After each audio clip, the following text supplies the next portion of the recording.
vamos a ver pues la metodología de ciclo de vida y al final voy a poner un ejemplo de cómo los resultados de este tipo de tecnologías pueden ser utilizadas para las técnicas de internalización. O sea, vimos en la sesión pasada que había un concepto que se llama externalidad ambiental, que es el tema de la contaminación, ¿cierto? Que eso es una definición más desde la economía, pero que para nosotros se traduce como la contaminación que se produce en un proceso productivo. Y dentro de los procesos de internalización es necesario tener una cuantificación de los impactos negativos de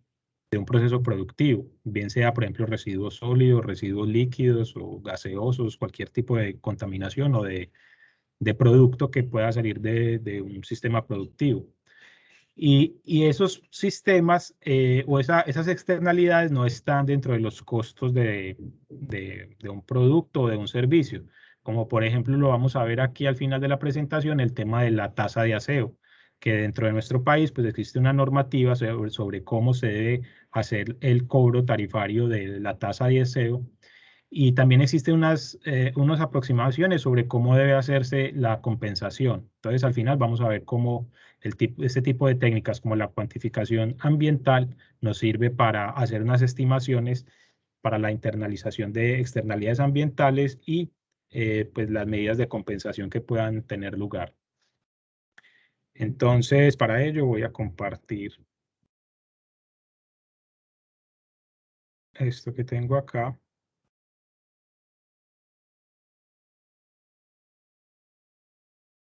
Y damos inicio.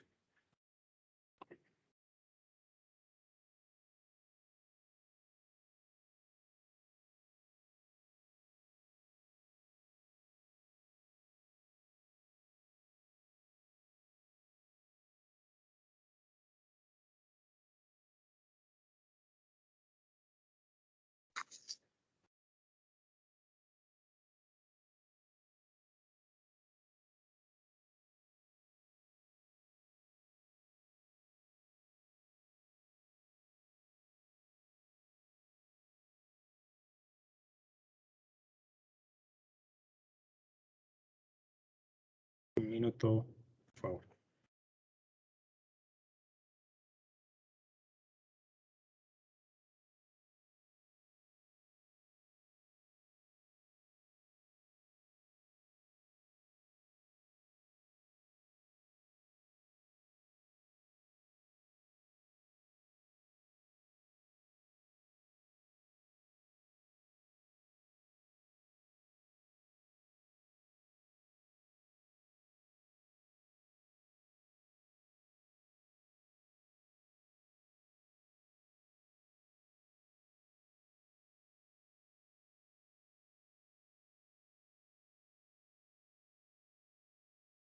Estoy teniendo un problema aquí, pero ya lo voy a...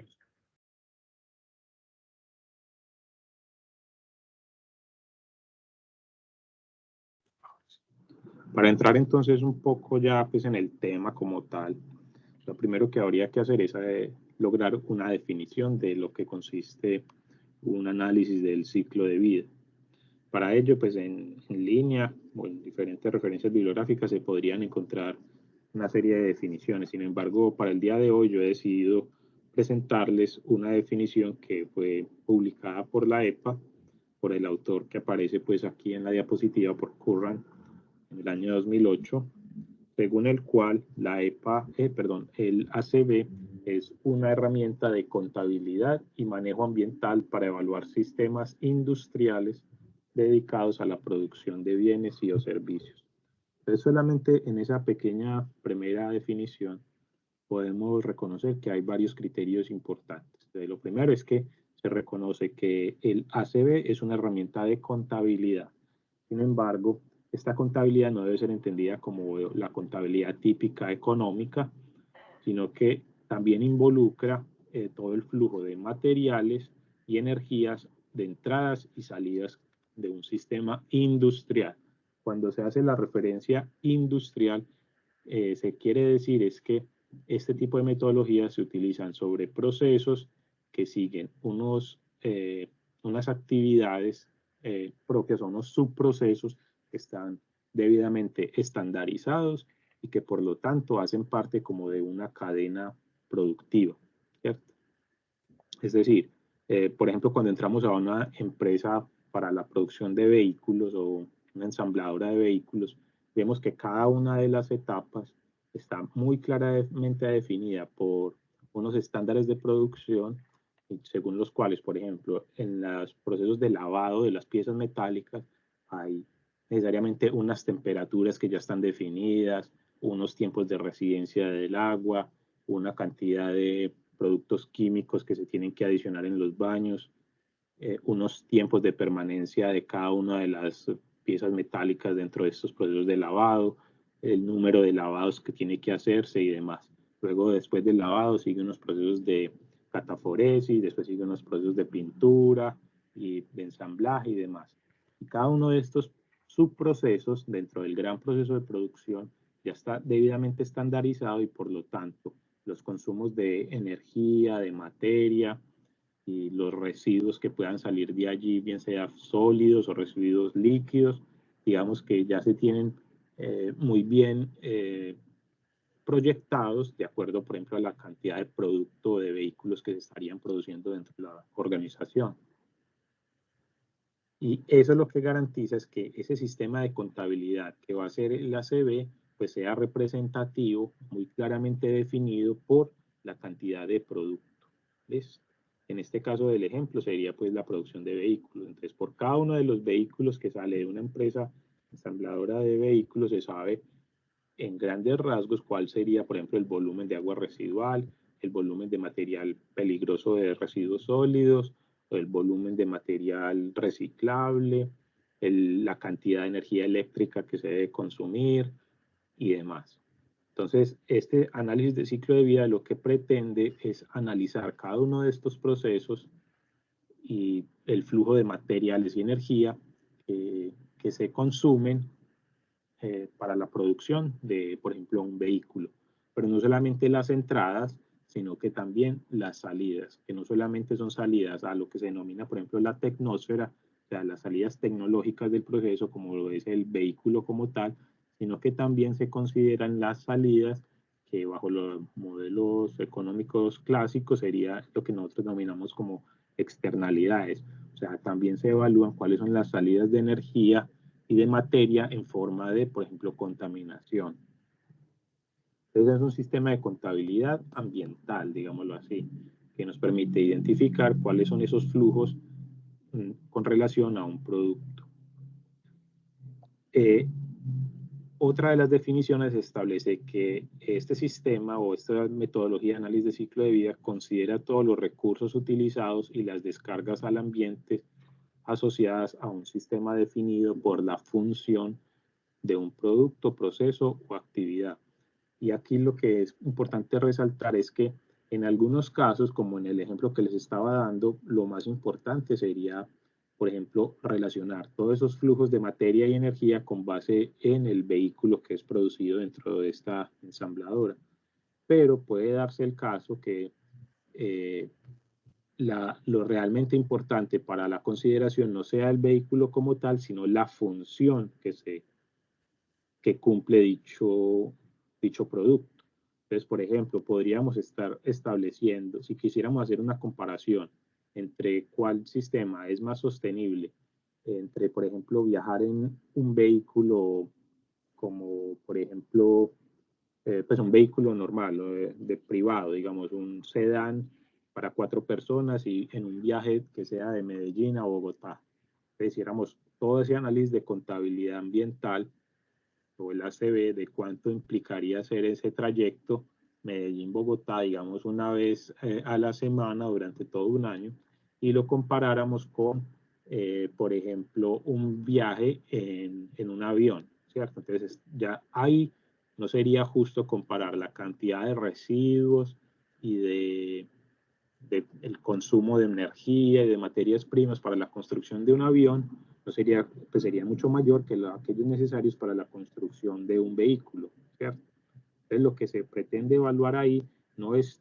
como tal la unidad de producto, que sería el avión o el vehículo, sino que lo que se evalúa es la función, entonces el trayecto, entonces cuántas personas por trayecto, por día o por, dependiendo pues la frecuencia que se quiera hacer, cumple dicho producto, y con base en esa función se puede hacer también el análisis de ciclo de vida para determinar los impactos ambientales. Pero eso pues lo voy a explicar un poco más adelante. Otra de las definiciones es que el análisis de ciclo de vida tiene un enfoque que se denomina de la cuna a la tumba, dado que considera los impactos relevantes antes, durante y después del consumidor y el productor. Esto lo que nos está resaltando es que este es un análisis que no solamente se fija en el usuario del bien, que es como lo que generalmente nosotros trabajamos en la gestión de residuos sólidos, ¿cierto? O sea, el momento cuando nosotros definimos un residuo está dado por la valoración que hace el usuario sobre un material, cuando ya lo considera que es indeseable y por lo tanto lo desecha. Y ahí es donde empiezan las gestiones, las estrategias de gestión integral de residuos sólidos que hemos discutido en la sesión anterior. Sin embargo, el ACB considera también etapas anteriores y posteriores. ¿Listo? Entonces, por ejemplo, considera en la etapa de la cuna todo el proceso de extracción de materias primas, todo el proceso de minería y todas esas cargas ambientales que van siendo acumuladas en estas materias primas y que son utilizadas en la construcción o en la elaboración de un producto. Esta visión de la cuna a la tumba también se puede definir como una visión holística, que es pues como un concepto más utilizado recientemente, según la cual pues se evalúan las interacciones ambientales, desde actividades como la extracción de materia prima hasta la producción y la distribución de energía durante el uso, reuso y hasta la disposición final, pues ya como un residuo. Por último, hay que resaltar dentro de las definiciones del análisis de ciclo de vida es que esta es una herramienta para la selección de alternativas. Y como les dije anteriormente, pues lo que se logra con ello es dotar a los tomadores de decisiones con información sobre cuáles son los aspectos ambientales y los impactos ambientales que mayor influencia tienen en la sostenibilidad de un producto, bien sea, por ejemplo, para la selección de un producto, cuando se hace una comparación, o para la identificación de los procesos dentro de un sistema industrial que generan mayor contaminación y pues, las alternativas de mejora que podrían implementarse para mejorar la sostenibilidad de dicho producto. Finalmente, para profundizar un poco más en el tema de cómo se hace esta contabilidad ambiental, en el segundo ítem les mencioné pues que el ACB considera todos los recursos utilizados y las descargas en un sistema definido por la función de un producto. Y es que aquí lo que quiero resaltar es que, por ejemplo, cuando nosotros presentamos la contaminación, lo hacemos en cantidades absolutas. Generalmente uno presenta cuáles son los kilogramos de residuos generados durante un mes o durante un año, o por ejemplo los kilogramos de materia orgánica vertida a los ríos por día, entonces lo que nosotros llamamos como cargas, y así, ¿cierto? Sin embargo, dentro del análisis de ciclo de vida, dichas unidades de carga, como por ejemplo kilogramos de DBO5 por día, son convertidas a kilogramos de DBO5 por kilogramo de producto. O sea, aquí ya no es tan importante la carga ambiental definida como kilogramo día, o bien sea de cualquier tipo de vertimiento, sólido, líquido o gaseoso, sino que se convierten a kilogramos de, por ejemplo, de DBO5 por kilogramos de producto. Entonces, así como puede ser DBO5, puede ser material particulado, pueden ser residuos peligrosos, pueden ser residuos reciclables o bien cualquier tipo de contaminante, bien sea a cualquiera de los entornos naturales, o sea, al agua, al suelo o al aire. Entonces aquí vemos que es en ese aspecto que esta parte de la función es un aspecto clave dentro del análisis de ciclo de la vida y por lo tanto más adelante vamos a tener un poco más de definiciones al respecto. Bueno, El uso de una contabilidad desde la cuna hasta la tumba se puede justificar principalmente por dos motivos. El primero es que las decisiones tomadas en una etapa pueden afectar todas las etapas posteriores. Entonces, por ejemplo, la selección de materiales de un empaque pueden definir la reciclabilidad del empaque como tal. Y aquí es importante reconocer que, por ejemplo, el hecho de que un material sea reciclable, tal como lo definimos en la sesión anterior, depende no solamente del material como tal, sino también de la estructura, digamos que tecnológica, que pueda existir en la comunidad donde se hace dicho vertimiento. Es decir, podrán haber comunidades donde hay ciertos materiales que pueden ser reciclables, mientras que ese mismo material en otras comunidades se convierte simplemente en un residuo ordinario que sería enviado a disposición final. Esto depende de la localización del producto. Otro ejemplo sería la selección de un diseño. Entonces, por ejemplo, el dimensionamiento, el tipo de tecnología, los materiales, definirá los impactos asociados al uso de dicho producto. Entonces vemos como una etapa preliminar, como lo es el diseño de un producto, pues definitivamente afectará el uso. O sea, no solamente evalúa la etapa final de disposición final del material, sino que también puede afectar o el ACV nos puede servir como una herramienta para optimizar el diseño que tendrá el impacto durante el uso del producto. Por ejemplo, si fuéramos nosotros a diseñar una cafetera, ¿cierto? ¿Cuáles algunos de los aspectos que tendríamos que resolver, o unas preguntas que tendríamos que resolver es cuál es el volumen de agua que debería calentar una cafetera, ¿cierto? Porque dependiendo de ese volumen y dependiendo del público objetivo, entonces tendrá una necesidad, por ejemplo, de mayor o menor cantidad de agua que debe ser calentada en una sola preparación de la cafetera. Entonces, si se tiene un público objetivo que sea, por ejemplo, qué sé yo, una pareja, ¿cierto? Un individuo que vive solo y que pues, generalmente consume solo una taza de café, digamos en la mañana, o una taza de café por preparación,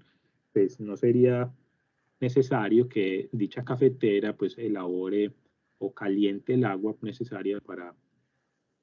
suplir, digamos, 4 o 5 cafés. Entonces, si se tiene un diseño que esté bien direccionado al tipo de usuario, pues la cantidad de agua que será calentada pues será menor y por lo tanto habrá una reducción en el consumo de materiales, por ejemplo, como resistencias para el calentamiento del agua o materiales plásticos para los recipientes del agua, el volumen como tal de la cafetera pues disminuirá y por lo tanto pues se dejarán de aplicar o de contabilizar unas cargas ambientales asociadas al exceso de material implicado en la elaboración de dicha cafetera. Y no solamente eso, que sería un impacto evitado, ¿cierto? Desde la extracción de materias primas y demás, o sea, desde la cuna del producto, sino que también durante el uso del mismo, pues habrá un menor consumo energético y por lo tanto, pues también se evitarán impactos durante el uso y posteriormente también en la disposición final, toda vez que hay menor volumen de residuos que serán emitidos una vez la cafetera pues deje de ser usada dentro de 4, 5, 6 años, dependiendo el uso que se le dé pues al producto. Entonces, es este tipo de análisis los que se pretenden desarrollar con esta estimación de impactos ambientales y como dicha información pues puede apoyar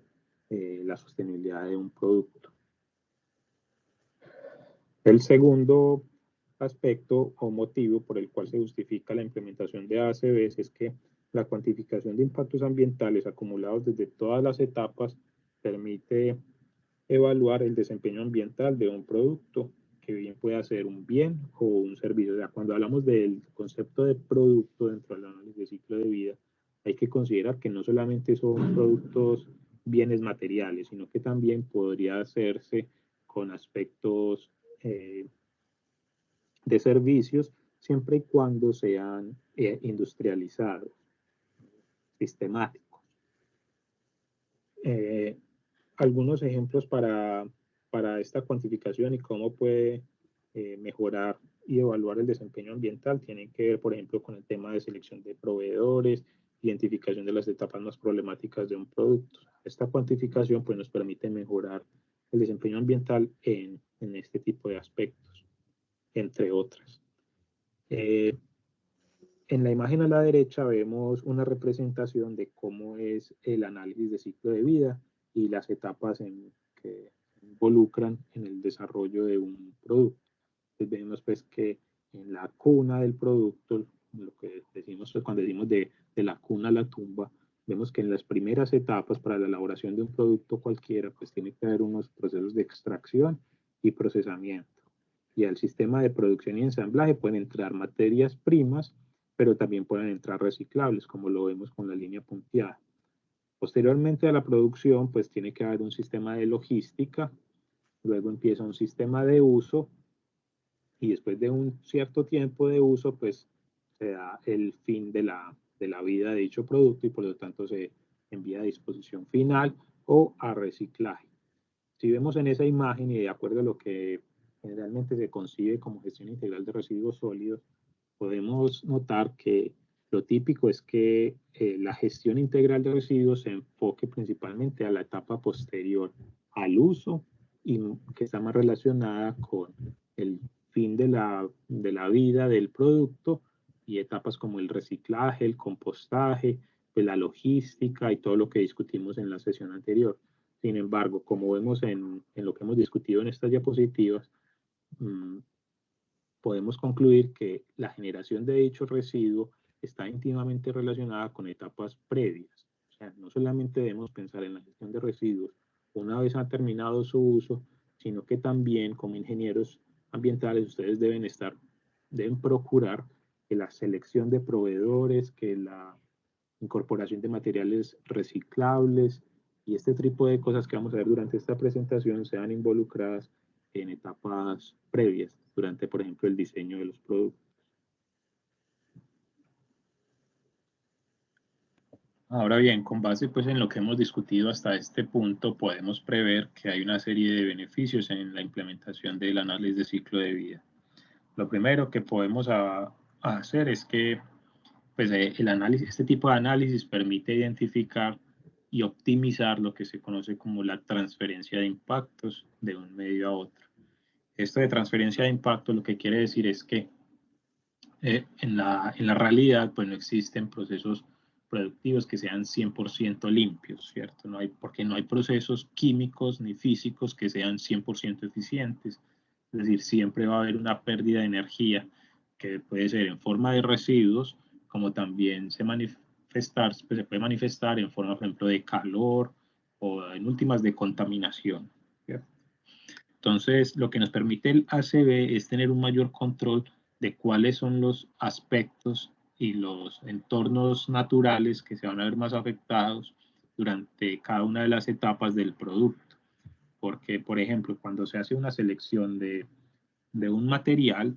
y tenemos una adecuada contabilidad de los impactos y aspectos ambientales asociados a dicho material, podemos ver cuáles son los impactos ambientales y los aspectos ambientales que representan una mayor carga para dicho producto. Es decir, yo puedo comparar, por ejemplo, un polietileno contra un poliestireno y saber que, por ejemplo, en el polietileno se tiene una mayor carga de contaminación a la atmósfera, mientras que en el poliestireno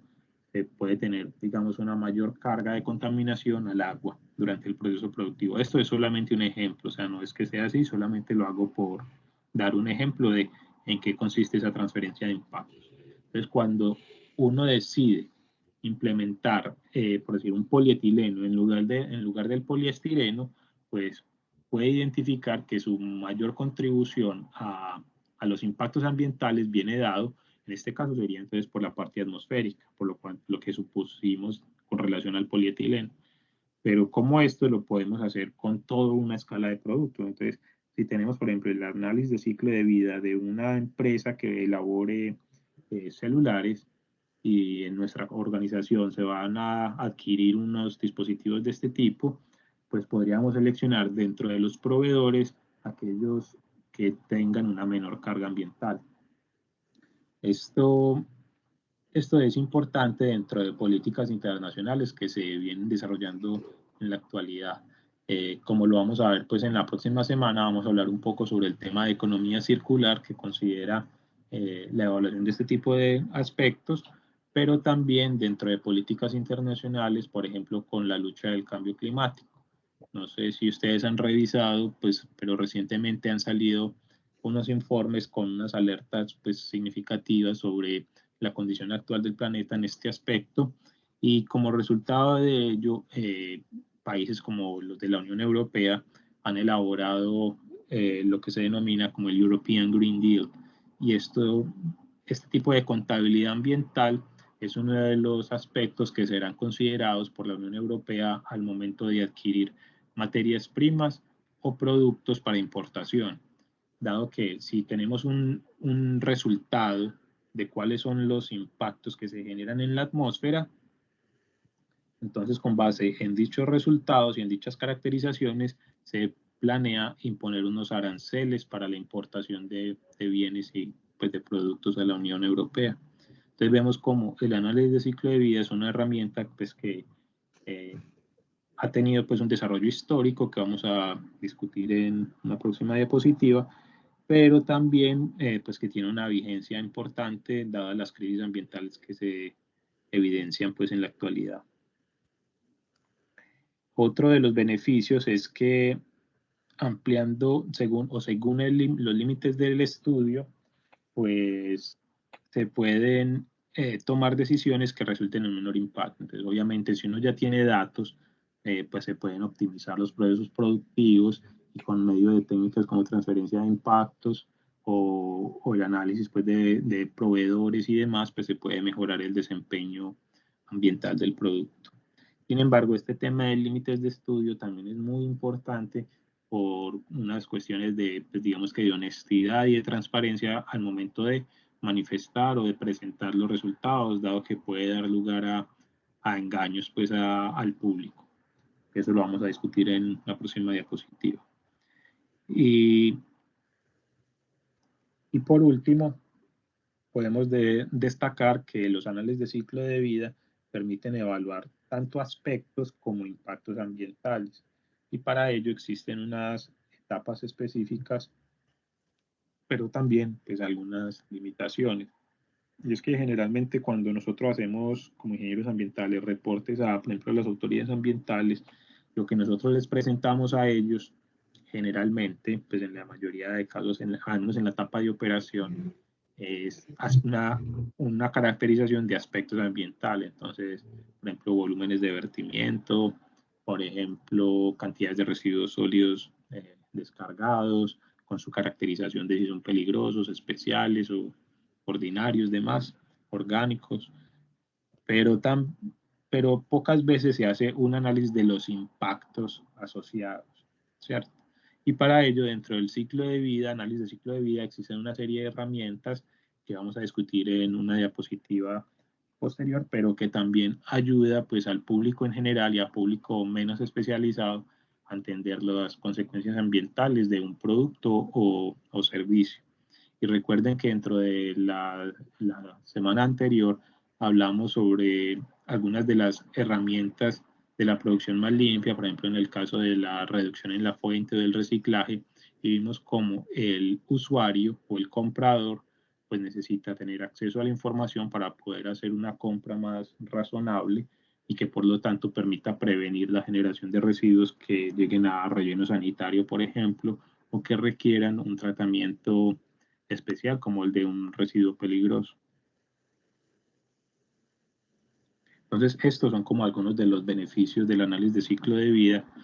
que vamos a profundizar pues, durante esta presentación. Personalmente, a mí siempre me gusta hablar sobre el contexto en el cual se desarrollan, digamos que los procesos ambientales y cualquier tipo de conocimiento. Y para eso, en esta diapositiva, pues les he traído como el contexto histórico en el cual se desarrolla esta técnica y todo comienza más o menos en los años 60, cuando podemos decir que durante estos años es cuando el ambientalismo como tal toma mucho más fuerza principalmente en los Estados Unidos y en algunos países pues, europeos. De esta época podemos resaltar un documento que es pionero y que fue muy inspirador, digamos, para esto de primer ambientalismo que surgía en el mundo. Y fue un documento de una autora que se llama Rachel Green, que se llama La Primavera Silenciosa, en el cual ella trabajaba o exponía los efectos del DDT en el ambiente. Entonces, el DDT, que es un producto químico que ustedes de pronto ya han escuchado hablar de él, y ella ahí pues presentaba cuáles son las consecuencias ambientales en aves y en el ambiente pues natural y a las personas, incluso pues el riesgo que existía a la aplicación de este producto químico. Este documento fue tan impactante en la sociedad norteamericana que a partir de él fue que se creó la EPA, ¿cierto? La Agencia de Protección Ambiental de los Estados Unidos. Adicionalmente, en los años 60 también existía una fuerte preocupación por la disponibilidad de materias primas y fuentes de energía, en lo que se conoce como la crisis del petróleo. Y por lo tanto surgía como esa necesidad de hacer un control y de una contabilidad de los requerimientos de materia, de energía, de suministros para la producción de bienes y servicios. Entonces vemos que esa necesidad primero de contabilizar materia y energía, podemos decir que es como el inicio de lo que sería el análisis de ciclo de vida. Pues solo fue hasta el año 1969 cuando en Estados Unidos la empresa Coca-Cola realiza uno de los primeros, digamos, análisis de ciclo de la vida, y es que el objetivo de ellos era determinar qué envases tenían los menores impactos al ambiente y eran menos vulnerables al suministro de recursos naturales. Entonces, con base en este contexto como de escasez y de vulnerabilidad de la línea de suministros, pues Coca-Cola decide evaluar cuál de los envases que ellos utilizan, pues tiene una menor vulnerabilidad pues, a problemáticas sociales y económicas y a recursos pues, que se presentaban en aquel momento. Y pues cuál tenía menor vulnerabilidad en su cadena de suministros. En los años 70, pues posterior a Coca-Cola, pues ya otras empresas en Estados Unidos y en Europa, pues comenzaron a realizar más de este tipo de estudios. En Europa ya se comenzaban a llamar como ecobalances y en Estados Unidos se llamaban Resource and Environmental Profile Analysis, entonces como un perfil o un análisis de el uso de recursos y aspectos ambientales que tenían los productos, digamos que sería como una traducción así aproximada. Y entonces digamos que durante los 70 fue donde más se comenzó a desarrollar esta temática, principalmente pues en países desarrollados. Pero en los 80 digamos que ya concluye la crisis del petróleo y por lo tanto la atención del público, de la normativa ambiental como tal, se centra es más en el manejo de los residuos peligrosos. No solamente residuos peligrosos, sino que ya la gente comenzó a centrar su atención en otras técnicas, en otros procesos de la gestión de residuos, como lo es, por ejemplo, el reciclaje. Entonces, de esta época tenemos algunos tratados internacionales sobre, por ejemplo, la prohibición de movimientos transfronterizos de contaminantes y todo el tema de manejo de residuos peligrosos y la implementación de estrategias de reciclaje. Fue posteriormente que en los años 90 surge la necesidad de estandarizar el proceso con el cual se elaboran los análisis de ciclo de vida. Y es que a medida que se comenzaron a popularizar el desarrollo de este tipo de estudios, también comenzó a surgir lo que se conoce como greenwashing. Y es que algunas empresas dicen o proclamaban que sus productos eran sostenibles utilizando algunos datos de inventario, pero lo que, pues, o sea, de caracterización de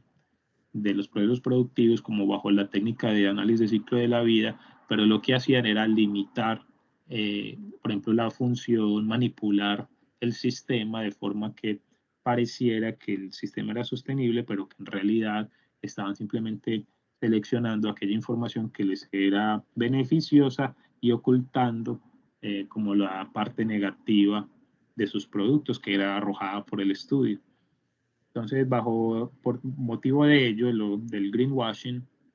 surge la necesidad en los años 90 de desarrollar una serie de normas estándar que se compilaron en la ISO 14000 de gestión ambiental. Precisamente, ustedes saben que la ISO 14000 pues, es una familia, ¿cierto?, de normas, pero específicamente en términos de análisis de ciclo de vida se desarrolló la norma ISO 14040 y la 14044.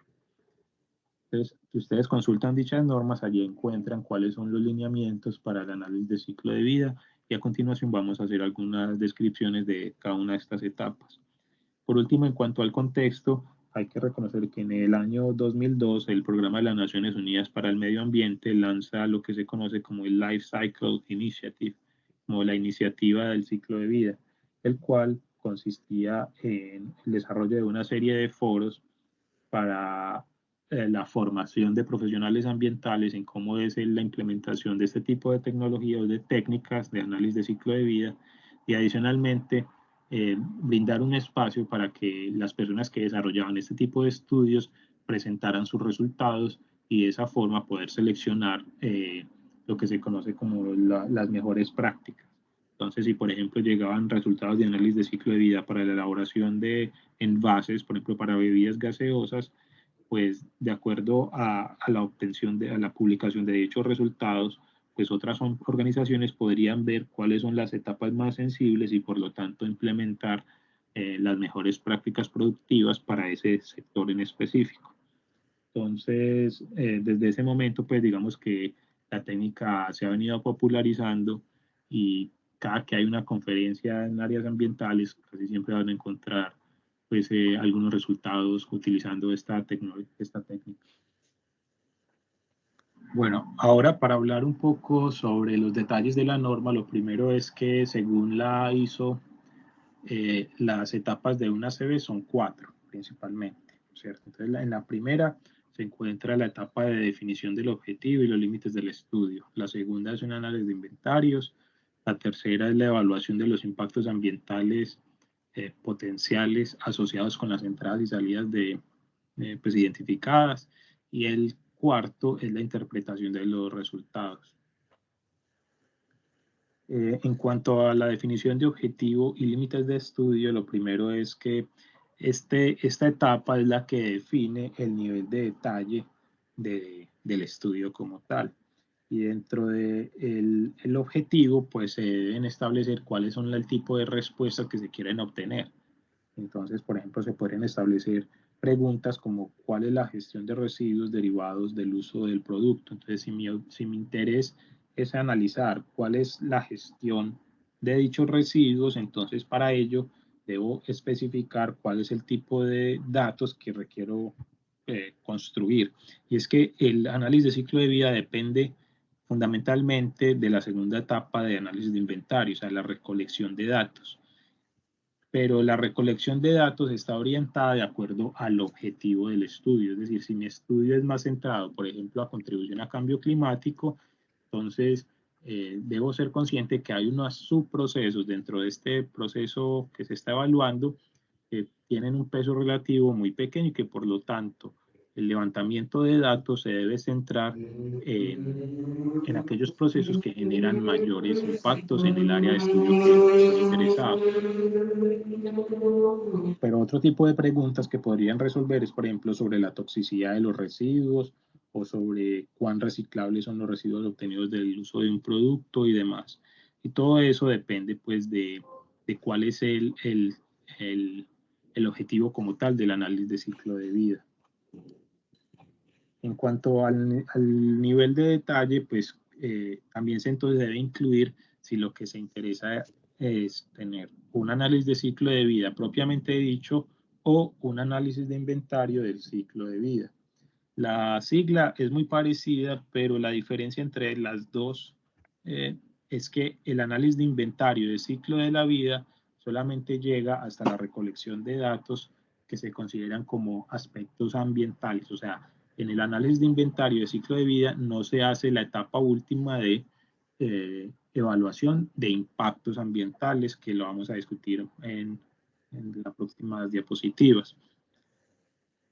Otro de los aspectos importantes de esta definición de objetivos y límites de estudio es la definición de la unidad funcional. Entonces, como les dije anteriormente, es muy importante, con base en el objetivo, de determinar si lo que yo quiero es hacer una comparación de productos. En el caso, pues, y en dicho caso, pues la unidad funcional sería la función del producto, ¿cierto? Como les decía, el ejemplo del vehículo versus el avión, por ejemplo, otro medio de transporte. Pero también puede verse implicado o puede ser el interés, la identificación de etapas que sean más contaminantes, y para ello lo más representativo del proceso productivo sería el kilogramo o la cantidad o el volumen kilogramo o la cantidad de producto resulta del proceso productivo. Entonces, si yo tengo, por ejemplo, una empresa de productos químicos, para mí lo interesante sería evaluar, por ejemplo, los kilogramos de material reciclable emitidos por cada kilogramo de producto químico producido. ¿Listo? Entonces, digamos que eso es como un aspecto fundamental dentro del análisis de ciclo de la vida.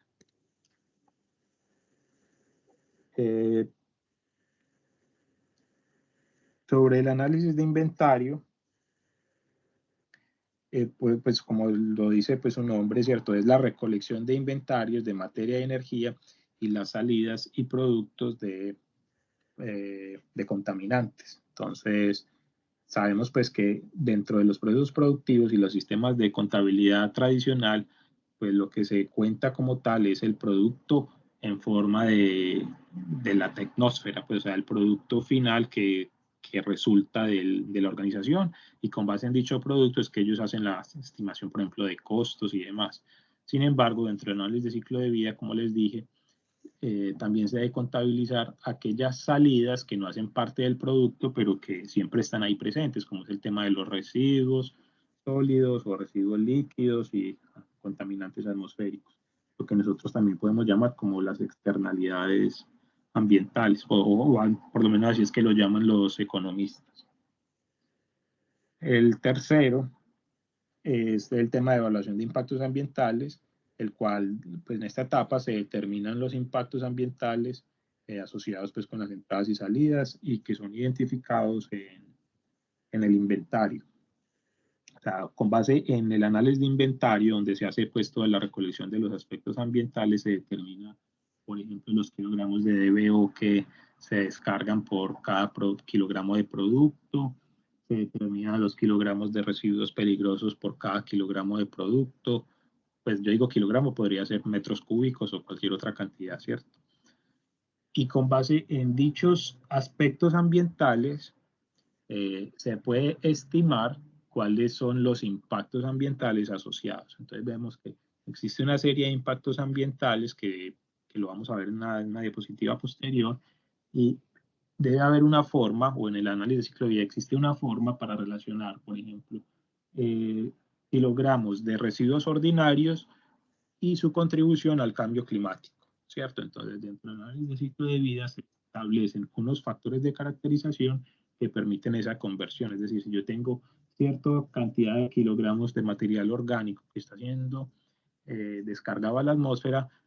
perdón, a los rellenos sanitarios, existen unos modelos que me permiten estimar cuánto de esos residuos orgánicos se convierten en gases como metano o como CO2 y que finalmente llegan a la atmósfera y por lo tanto hacen una contribución a cambio climático, que sería el impacto ambiental asociado. Sin embargo, como les dije pues hace unos minutos, esta última conversión desde el aspecto ambiental, que sería la emisión de residuos orgánicos, hasta la estimación del impacto ambiental,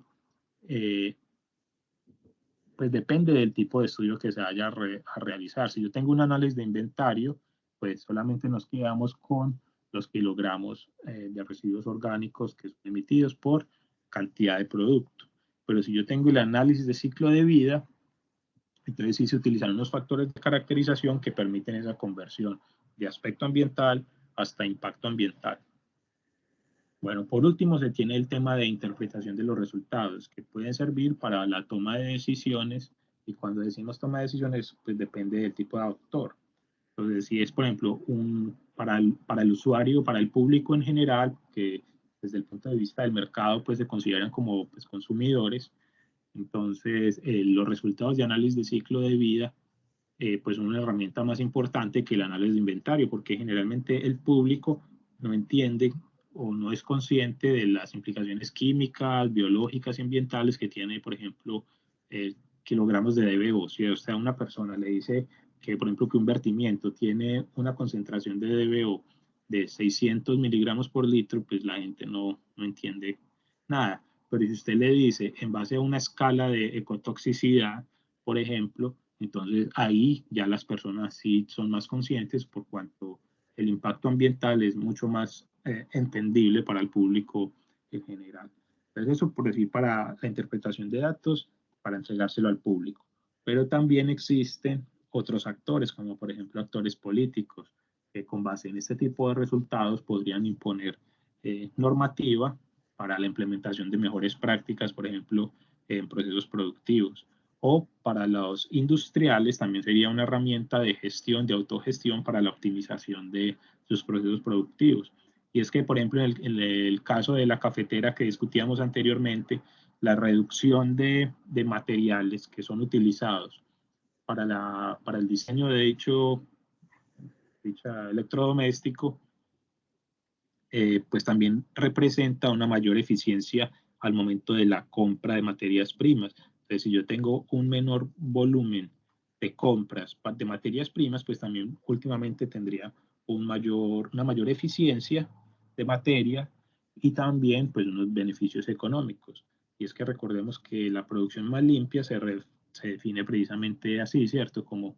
la implementación de técnicas o de procesos que logren maximizar la eficiencia del sistema productivo, pero que también tengan una consecuencia positiva desde el punto de vista ambiental. O sea, la producción más limpia no es solamente la mejora de indicadores ambientales, sino que dichos indicadores ambientales o dicho proceso de mejoría también repercute en una mayor eficiencia del sistema productivo y por lo tanto en mayor rentabilidad. Y es que bajo la premisa de la producción más limpia, se puede decir que la contaminación es una ineficiencia del sistema productivo, es decir, los productos químicos que están siendo vertidos, por ejemplo, en el agua residual, pues esos productos químicos son materias primas. El dueño del proyecto pues los compró para hacer una transformación, pero que están saliendo en sus aguas residuales. O sea, es un desperdicio de materia que se está teniendo por ineficiencia del proceso como tal. Y por lo tanto, la implementación de producción más limpia lo que busca es disminuir dicha eficiencia de forma que se tengan menores impactos ambientales, pero también mayor eficiencia y por lo tanto beneficios para el proceso. Entonces vemos que esta interpretación de resultados pues depende del tipo de personas y tendrá diferentes alcances de acuerdo a esto. Ahora por último, lo que ven en la imagen a la derecha que parece como un montón de flechas y de líneas, eso es como el diagrama de flujo típico que uno puede observar cuando hace un análisis de ciclo de vida en ciertos software como los que les voy a recomendar al final. Entonces uno lo que podría interpretar ahí es como, dependiendo del grosor de la línea, se está representando cuál es el flujo, bien puede ser de materia o de energía o de impactos ambientales por cada una de las etapas. Entonces si uno ve, por ejemplo, en la línea naranja, vemos que hay unas líneas que son más delgadas y otras que son mucho más pequeñas y cada uno, el grosor de dichas líneas representa pues esto que les digo del flujo de materia o energía o dependiendo de lo que uno seleccione pues en el software. En esta diapositiva quería presentarles pues como unos aspectos muy sensibles para evitar lo que se conoce como greenwashing y es que primero que todo, pues debemos establecer lo que es un uso equivalente. Es decir, si nosotros fuéramos a comparar, por ejemplo, dos jabones, entonces ahí tenemos una barra de jabón sólido y una botella pues, de jabón líquido. Pues lo que sería importante o la unidad funcional que, que es relevante para este tipo de comparaciones sería lo que se conoce como uso equivalente. Y es que aquí no sería tan viable o interesante comparar los aspectos e impactos ambientales asociados a un gramo o kilogramo de producto, o sea, de jabón o ya sea sólido o líquido, sino que lo que es importante es la cantidad de material que se necesita para hacer, por ejemplo, un número igual de lavados de manos. Entonces, ¿cuánto material se necesita para hacer un lavado equivalente, un uso equivalente de lavado de manos? Y así, con base en ese dato, es que sería interesante realizar la comparación, por cuanto el uso que se va a dar a dicho material es precisamente ese, ¿cierto? El de lavado. Algo similar podríamos decir con el caso de, por ejemplo, los envases para, por ejemplo, para café. Entonces, envases podrían hacerse muchos, pero un estudio de ciclo de vida para ese tipo de envases utilizaría como unidad funcional el uso equivalente que equivaldría, por ejemplo, al servido o pues sí, al ciclo de, por ejemplo, usar 1000 litros de bebida como la base de comparación, ¿cierto? O sea, cuántas veces podría ser utilizado dicho material y con base en ese número de veces que sea utilizado, pues establecer la comparación. O sea, no es tanto, cuando vamos a hacer comparaciones, no es tanto la unidad como tal la que es interesante, o sea, no es importante ver cuáles son los aspectos ambientales por cada uno de los vasos, sino que el uso, lo que es importante es el uso que se le pueda dar a dicho vaso, porque puede ser que, por ejemplo, en la elaboración de un envase plástico de un solo uso, dado que es un material mucho más sencillo de elaboración, pues aparentemente tendría un menor eh, impacto ambiental. Sin embargo, cuando vemos que ese envase plástico es de solamente un uso, pues ahí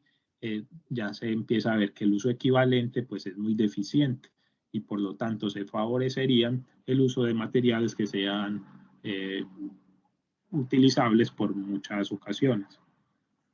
Entonces es muy importante que el uso equivalente se pueda utilizar para elaborar estudios de comparación. ¿Listo? Otra cosa diferente es lo que les digo de hacer análisis de cómo es el desempeño ambiental dentro de un proceso productivo. O sea, si yo quiero estudiar cómo es el desempeño ambiental de cada uno de los procesos involucrados en la elaboración de un vaso de cerámica, entonces ahí la unidad funcional sería el vaso de cerámica, ¿cierto? Con base en ese vaso que es emitido por ese proceso productivo que se lleva al año puede producir 1.000.000 de esos vasos, digamos, o 10.000 vasos.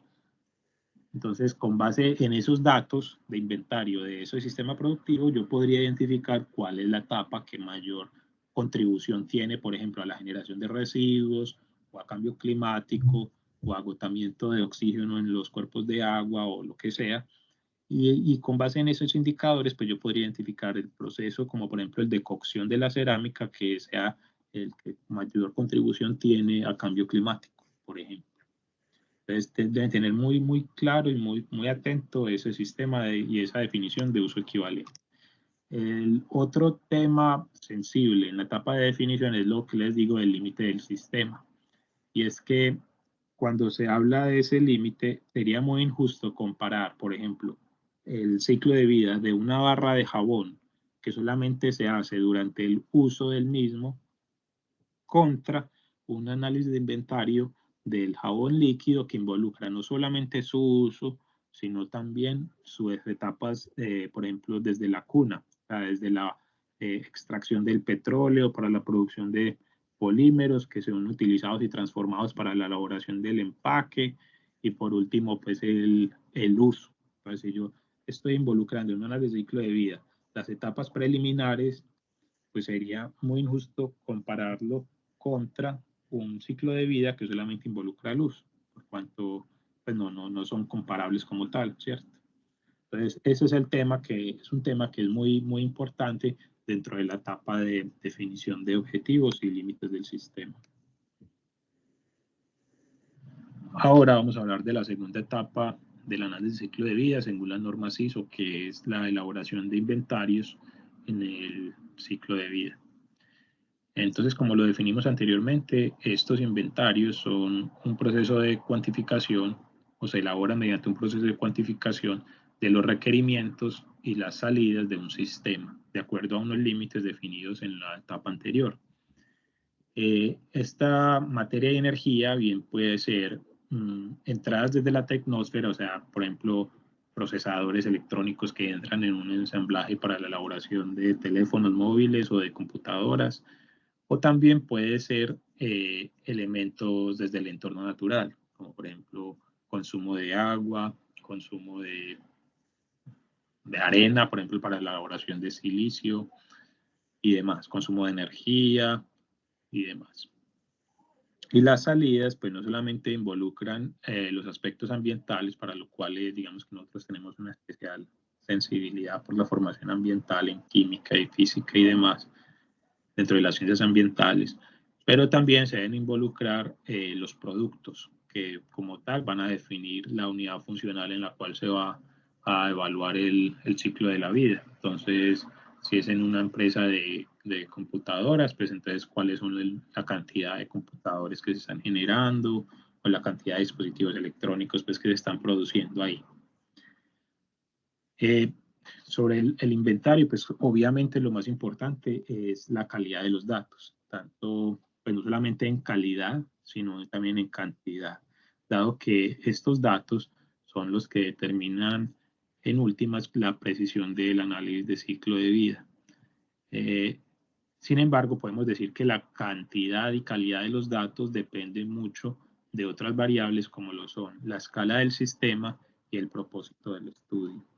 Es decir, cuando hablamos del propósito, podemos ver que existen unas aproximaciones al ciclo de la vida que involucran solo ciertos aspectos o impactos ambientales asociados. Por ejemplo,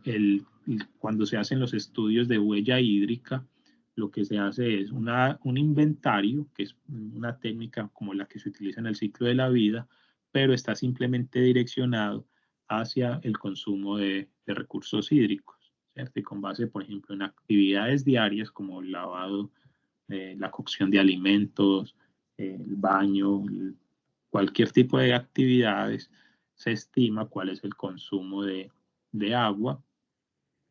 de la persona y con base en ello se calcula lo que se conoce como la huella hídrica. Pero entonces vemos que aquí que la cantidad de datos pues sería muy reducida en comparación con un caso en el que se consulte no solamente por el consumo hídrico, pero también por ejemplo, el consumo eléctrico y sus consecuencias en el cambio climático. Entonces, dependiendo del propósito de estudio, digamos que la cantidad de los datos empieza a aumentar significativamente. Y no solamente el propósito, sino también la escala del sistema. Entonces, si queremos ver, por ejemplo, cuáles son las cantidades o si por ejemplo quisiéramos ver el análisis de ciclo de vida del proceso de gestión integral de residuos sólidos en una ciudad para determinar el impacto en la calidad del aire, se requerirían unos datos en cantidad y calidad muy diferentes a un estudio de análisis de ciclo de vida en un proceso de manufactura para optimizar el empaque de un producto. Y la diferencia radica precisamente es en la escala del proyecto, es decir, cuando yo estoy detallando por ejemplo, el impacto atmosférico de una actividad como la logística en una ciudad como Medellín, donde tenemos cientos de vehículos recolectores, donde hay miles de toneladas de residuos sólidos que se están generando y se están disponiendo en relleno sanitario y demás. Entonces vemos que el volumen de la información y el volumen de la contaminación también como tal, pues es mucho mayor y por lo tanto unas etapas más pequeñas o unos subprocesos más pequeños dejan de tener tanta relevancia como lo puede ser en la elaboración de un ACV para el proceso de la selección de un material de empaque en un producto, ¿cierto? En este segundo último ejemplo, vemos que hay pequeñas decisiones que podrían tener un gran impacto dentro del análisis de ciclo de vida, mientras que en el otro no habría necesidad de llegar a tal nivel de detalle porque hay otros procesos de mayor capacidad, de mayor escala que están generando muchísima mayor cantidad. Entonces, si tenemos, por decir, una tonelada de CO2 que está siendo emitida en el relleno sanitario por cada cantidad de tiempo, pues sería una pérdida de tiempo, de esfuerzo, sería poco óptimo empezar a analizar cuáles son las emisiones asociadas a una actividad pequeña, como por ejemplo el consumo eléctrico para el lavado del vehículo, por ejemplo, una cosa así. Entonces vemos que dependiendo de la escala del sistema, pues también se pueden establecer unos supuestos y unos límites del sistema para la cantidad y calidad de los datos recogidos. Eso también es un criterio muy técnico, pero que debe ser un proceso transparente y que debe ser comunicado dentro de los resultados. Ahora bien, cuando ya se tienen todas estas tablas de inventario, lo que se hace es que dicha información debe estar presentada de forma segregada, es decir, dentro de las columnas y las categorías de selección de los datos, siempre deben aparecer información sobre la etapa del ciclo de la vida, la cual hace referencia a dicho aspecto ambiental, el medio natural del cual está siendo afectado, el proceso productivo el cual está reflejado en dichos datos, etcétera. O sea, la tabla no solamente unas cantidades sueltas, sino que debe estar plenamente identificado cada uno de los procesos. Y esto con el fin de hacer el análisis de ciclo de vida y obtener esa imagen que les presenté hace 2 diapositivas, donde aparecen todas las redes y los flujos de materia y energía que van de un proceso a otro dentro de la cadena productiva, una cadena industrial.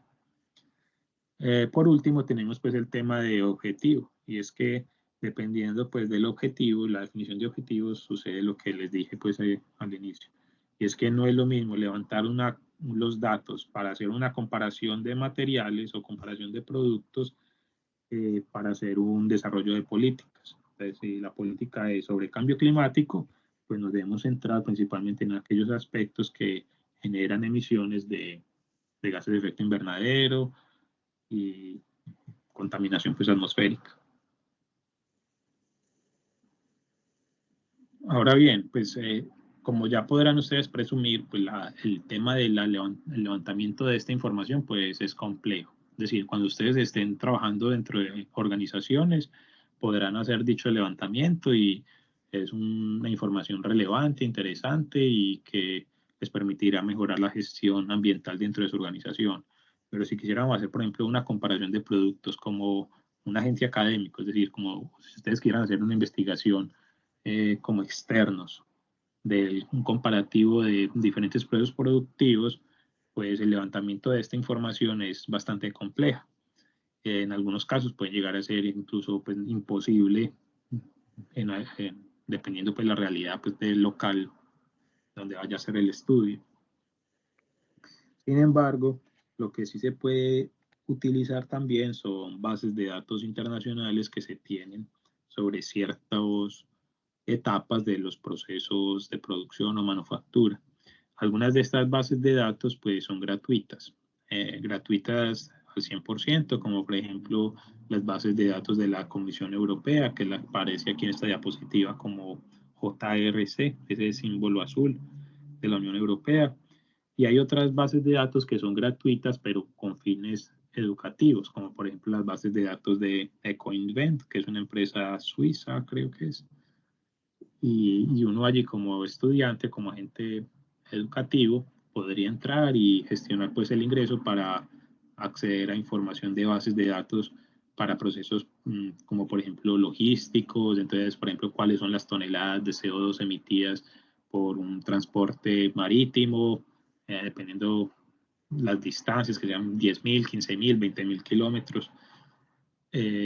También podrían encontrarse algunos ejemplos de procesos productivos, por ejemplo, para la obtención de PET o para la producción de polímeros, producción de materias químicas, de productos químicos como, qué sé yo, hidróxido de sodio o ácido sulfúrico, demás. O sea, ya existe como toda una serie de datos para procesos productivos como tal. O sea, que si ustedes dentro de su empresa en Medellín están utilizando hipoclorito de sodio como uno de sus productos químicos para uno de los procesos productivos, pues entonces ustedes podrían descargar todos los aspectos e impactos ambientales asociados a la producción de hipoclorito de sodio de una empresa que esté localizada en Asia o en Latinoamérica o en Europa y que representa unos datos promedios de acuerdo a una región del mundo, por ejemplo. Entonces ustedes ahí podrían buscar cuál de esas condiciones pues se ajusta más a las condiciones locales de Medellín y modificar aquellos aspectos que sean necesarios para que se ajuste más a las realidades pues, de su organización. Entonces, aquí en estas bases de datos encontrarán todo este tipo de información. Como les digo, muchas de ellas o algunas de ellas son gratuitas, otras son pagas, pero existe un recurso que es OpenLCA, que es un programa para el análisis de ciclo de vida, y en esta website encuentran pues, el acceso a muchas de estas bases de datos. Hasta las etapas anteriores lo que se ha construido son los límites del sistema en la primera etapa. En la segunda está el tema del inventario, donde se pueden calcular o mejor se pueden tabular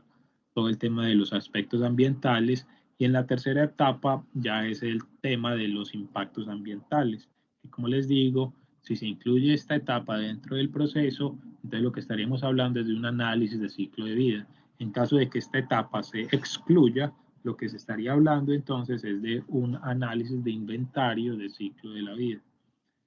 Y bueno, ¿en qué consiste esta etapa?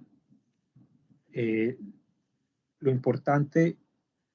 como les digo, es que los impactos ambientales son,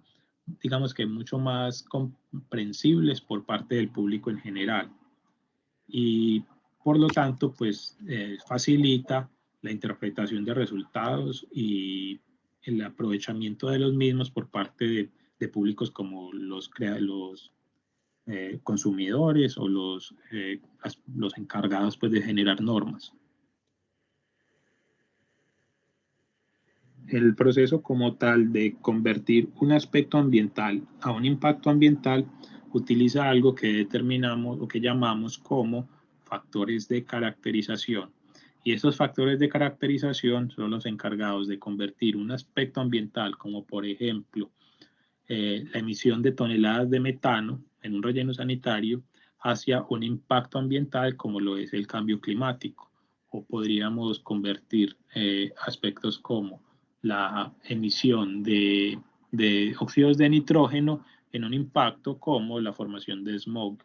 ¿cierto? Entonces vemos que hay una serie de impactos ambientales que son evaluados dentro de los años de ciclo de vida, como lo son el cambio climático, el agotamiento de recursos naturales, el agotamiento de la capa de ozono, la formación de smog, entre otros. Y todos ellos son calculados con base en la información conseguida dentro de la etapa de análisis de inventarios. Un ejemplo de esto, del uso de factores de caracterización, que es quizás el más común y el conocido por todos, es lo que aparece pues, en la parte inferior de la diapositiva. Y es que si suponemos que hay dos productos como A y B y tienen las siguientes emisiones asociadas, podemos decir que en el análisis de inventarios levantaríamos que la emisión de dióxido de carbono para el producto A sería 9.000 toneladas de dióxido de carbono y que para el producto B podríamos haber calculado que las emisiones de metano son de 5.000 toneladas. Entonces, si presentamos solo esos datos, digamos que el público como tal no entendería cuál es el impacto que esto tiene sobre la atmósfera o cuál de estos productos es menos contaminante en términos de cambio climático. Entonces, lo que se hace para poder convertir dichos aspectos en un impacto ambiental es que utilizamos el factor de caracterización que ha sido calculado por el IPCC, que es el panel intergubernamental sobre cambio climático, lo que se conoce como GWP o Global Warming Potential, el potencial de calentamiento global del metano, a 100 años, que es 23. Entonces, si aplicamos ese factor de caracterización, obtenemos que las emisiones del producto A, en términos de CO2 equivalente, que es digamos que es la unidad con la cual se reporta el calentamiento global, el potencial de calentamiento global de una emisión, decimos que el producto A tendría las mismas 9.000 toneladas, porque el factor de caracterización del CO2 a CO2 equivalente, pues es 1, ¿cierto? CO2 es la referencia. pero si hacemos la conversión del metano a CO2 equivalente, vemos que en términos de calentamiento global, la emisión de metano equivale a 115.000 toneladas de dióxido de carbono equivalente. Y ya cuando el público en general ve estos números, ya reconoce que es el producto A el que tiene menor incidencia, el producto A tiene menor incidencia en calentamiento global y por lo tanto pues podría ser preferido si es que el interés es conservar el medio ambiente, ¿cierto? Entonces, esta es como la etapa en la cual se hace esa conversión de aspectos a impactos ambientales y para ello se utiliza lo que se conoce como factores de caracterización. Generalmente estos factores de caracterización ya están incluidos dentro de los software para la elaboración de ACVs, de análisis de ciclo de vida. Y por lo tanto uno lo que hace es alimentar el sistema con análisis de inventarios y el factor de caracterización ya está, se aplica automáticamente, aunque ustedes también pues, lo pueden modificar o adaptar. Estos factores de caracterización, como en este caso, son emitidos por grupos académicos o paneles internacionales expertos pues, en temas ambientales y pues son el resultado de eso, de evaluación y de sometimiento a pares académicos, o sea, es el resultado de actividades científicas, digamos. Bueno, una vez ya tenemos pues calculados los impactos ambientales dentro del ACV, pues allí ya se pueden establecer las relaciones entre los productos y los impactos ambientales, o sea, o al revés, la relación que existe entre los impactos ambientales y el producto, y no solamente el producto en general, sino que se puede identificar dentro de la etapa de producción cuál es aquella que es más responsable o tiene mayor contribución hacia un impacto ambiental en específico. Y así pues se logra la identificación y la optimización del proceso productivo. Y no solamente se incluyen aspectos ambientales, sino también aspectos de salud humana, aspectos, por ejemplo, de epidemiología ambiental. Entonces, allí hay una fuente de información que es muy importante para los tomadores de decisiones y para ustedes como ingenieros que están al cargo de la sostenibilidad de un producto en un sistema productivo. Sin embargo, pues el tema de impactos ambientales también representa una debilidad y es por eso que existen esas dos alternativas, incluir o no la etapa de evaluación de impactos ambientales. Y es que, como ustedes vieron en la, en la diapositiva anterior, existe una serie de impactos ambientales que son característicos de los ACV, como lo son el cambio climático, el agotamiento de recursos naturales, agotamiento de capa de ozono y el smog. Pero todos estos modelos, perdón, todos estos impactos son lo que se denominan impactos de punto medio. Listo. Y es que el ACV tiene un problema y es lo que se denomina como regionalización. O sea, cuando un ACV utiliza estos factores de caracterización, estos factores no son elaborados para cada zona particular del mundo, sino que son unos factores a nivel mundial, ¿cierto? Un máximo a nivel regional y no involucran aspectos propios de cada una de las zonas, es decir, no es lo mismo emitir material particulado en un valle como el de la ciudad de Medellín, como lo es emitirlo en una ciudad costera donde hay vientos y donde los contaminantes se dispersan mucho más fácil, ¿cierto? Entonces las contribuciones de esos impactos, por ejemplo, a la salud humana, pues son mucho mayores en una ciudad como Medellín que en una ciudad como Cartagena, por ejemplo. Entonces es ese tema de regionalización lo que se constituye como una de las principales falencias dentro de los estudios de impacto ambiental. Es que si vemos estos puntos, estos impactos ambientales de punto medio, podrían desgregarse o podrían llegar a ser mucho más específicos, como por ejemplo la ocurrencia de cáncer de piel. O sea, en la diapositiva a la derecha vemos un ejemplo. Existen unos aspectos ambientales que se identifican dentro del análisis de inventario, como son, por ejemplo, las emisiones de CFCs y de productos químicos que agotan la capa de ozono, como los halogenados, entonces cloruros, bromuros y demás. Estos compuestos químicos reaccionan en la atmósfera y son capaces de generar unos impactos ambientales, como lo son el agotamiento de la capa de ozono, ¿cierto? Y ese agotamiento de la capa de ozono es el impacto ambiental que se evalúa dentro de la ACB. Pero si quisiéramos ser más específicos, el agotamiento de esa capa de ozono produce unos impactos del punto final, como lo son la mayor ocurrencia de cáncer, el daño de cultivos, la supresión del sistema inmunológico, el daño de materiales plásticos, el daño de la vida marina y la aparición de enfermedades en los ojos, ¿cierto? Sin embargo, dado que el ACB no tiene esa capacidad de regionalización, entonces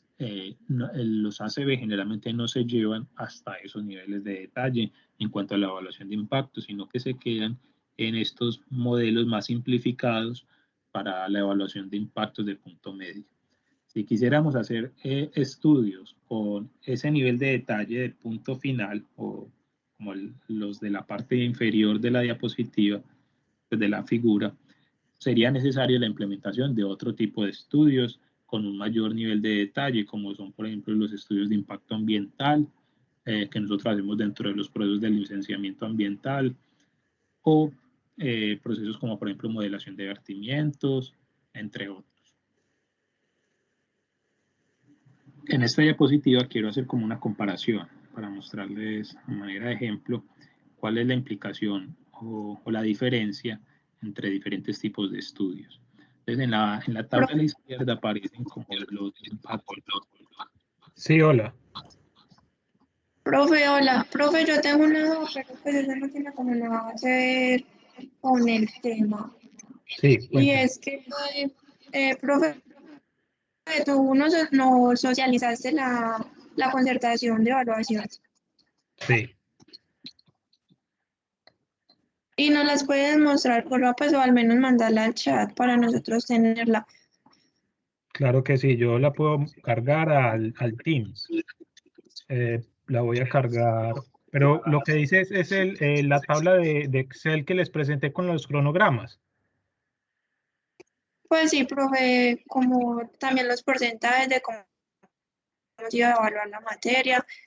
con lo de las fechas y pues la aprobación de nosotros también, que eso es como un requisito de la universidad. Ah, bueno, listo. Sí, yo como soy nuevo en la universidad, no sabía que existía ese formato, pero entonces se los voy a socializar aquí en el Teams y ahí ya pues se hace como eso que me está solicitando. Bueno, Bueno, profe, muchas gracias. ok, con gusto. Entonces seguimos. Evaluados en los ciclos de vida, que es la primera columna a la izquierda en la tabla. Allí vemos pues que hay unos impactos globales, como por ejemplo el calentamiento global, el agotamiento del ozono, el agotamiento de recursos, entre otros. Y para el levantamiento de dicha información, entonces es necesario levantar algunos datos de inventario, como son la emisión de dióxido de carbono, de dióxido de nitrógeno, de metano, de compuestos halogenados, etcétera, etcétera, lo que aparece en la segunda columna. Y con base en ello, pues podemos obtener el modelado de punto medio, ¿cierto? Entonces, estimar esos impactos generados al calentamiento global. Sin embargo, si quisiéramos llegar al punto final, el impacto final, necesitaríamos levantar datos como el derretimiento de los polos, la pérdida de humedad de los suelos, el cambio en las frecuencias del clima y demás. Y para ello, pues el ACB es insuficiente. Caso que no pasa, por ejemplo, en otros estudios como, por ejemplo, en la modelación de cuencas de ríos, ¿cierto? Entonces, tenemos el caso, por ejemplo, de Red Río, que es la modelación del río Aburrá, en el cual se tiene una serie de estaciones y en dichas estaciones se puede evaluar casi que en tiempo real, en algunas de ellas son en tiempo real, cuáles son las condiciones fisicoquímicas de la calidad del agua. También en dichos estudios se acostumbra a hacer levantamientos, por ejemplo, de la calidad del suelo, de topografía y de otros niveles de detalles que son específicos y muy regionales para el objetivo del estudio. Sin embargo, pues el costo de los proyectos es muy diferente, ¿cierto? O sea, la implementación de un proyecto como Red Río cuesta miles de millones de pesos, mientras que un análisis de ciclo de vida se puede basar en información secundaria y tiene, digamos que, unos objetivos diferentes. Entonces, cuando van a evaluar los impactos, los aspectos ambientales de un producto, pues es importante reconocer las limitaciones de cada uno de los estudios, así como sus fortalezas. Pese pues a esta limitación de regionalización de los ACVs, también se puede intentar hacer como una pequeña adaptación o una sofisticación del modelo mediante la inclusión de algunas variaciones regionales, como por ejemplo la inclusión de aspectos propios de la región donde se está haciendo el ACV, relacionados con aspectos como eh, la generación de o los factores de emisión asociados a la electricidad y demás. Sin embargo, como ustedes ven, pues ahí todavía hay unas falencias, aunque hay algunas propuestas de grupos de investigación a nivel mundial para incluir integración de datos SIG, pues de sistemas de información geográfico y otros aspectos de regionalización que son menos comunes, pero que digamos que están en investigación. Finalmente está la etapa de interpretación con la cual se pretende alimentar los procesos de toma de decisiones. Para este toma de decisiones es muy importante que dentro de los ACVs haya una declaración de los límites del sistema y de los supuestos que se utilizaron para la elaboración pues, de los cálculos, así como un reconocimiento de las limitaciones del modelo, que es lo que hemos venido discutiendo pues, durante esta diapositiva pues, del día de hoy. El caso es que, como les dije también anteriormente, el público objetivo de esos análisis de ciclo de vida es variado. Entonces puede haber una interpretación por parte de los consumidores, otra